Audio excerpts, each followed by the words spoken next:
অনেক বোনেরা প্রশ্ন করেন, মেয়েরা কি তারাবি নামাজ পড়তে পারবে? কত রাকাত পড়বে? ঘরে পড়া ভালো নাকি মসজিদে?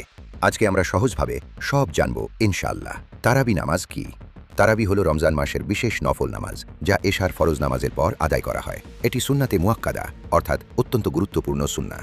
রাসূলুল্লাহ সাল্লাল্লাহু আলাইহি ওয়াসাল্লাম রমজানের রাতে দীর্ঘ কিয়াম করতেন। এই বর্ণনা এসেছে সহিহ বুখারী এবং সহিহ মুসলিমে। মেয়েরা কি তারাবি পড়তে পারবে? অবশ্যই পারবে। পুরুষদের মতোই মেয়েরাও তারাবি নামাজ আদায় করতে পারে, তবে মেয়েদের জন্য ঘরে নামাজ পড়া অধিক উত্তম। হাদিসে নারীদের ঘরে নামাজ আদায়ের ফজিলতের কথা উল্লেখ আছে। কোথায় পড়বে? ঘরে একা পড়তে পারবে, পরিবারের সাথে জামাতেও পড়তে পারবে। মসজিদে পড়া জায়েজ, তবে পর্দা ও শালীনতা বজায় রাখতে হবে। কত রাকাত পড়বে? ৮ রাকাত পড়া যায়, ২০ রাকাতও পড়া যায়। সাধারণভাবে ২ রাকাত করে সালাম ফিরিয়ে পড়তে হয়। কিভাবে পড়বে?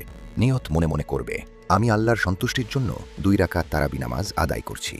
প্রতি রাকাতে সূরা ফাতিহা, অন্য একটি সূরা সাধারণ নফল নামাজের মতোই নিয়ম। বিশেষ মাসআলা, হায়েজ মাসিক অবস্থায় নামাজ পড়া যাবে না। ক্লান্ত লাগলে বসে নফল পড়া জায়েজ, ধীরে ধীরে খুশু খুজু সহকারে পড়া উত্তম বিতর। নামাজ তারাবির পর ৩ রাকাত বিতর পড়তে হয়। বিতর ছাড়া তারাবি সম্পূর্ণ হয় না। শেষের দোয়া, আল্লাহ যেন আমাদের বোনদের তারাবি নামাজ কবুল করেন এবং রমজানের বরকত দান করেন। আমিন।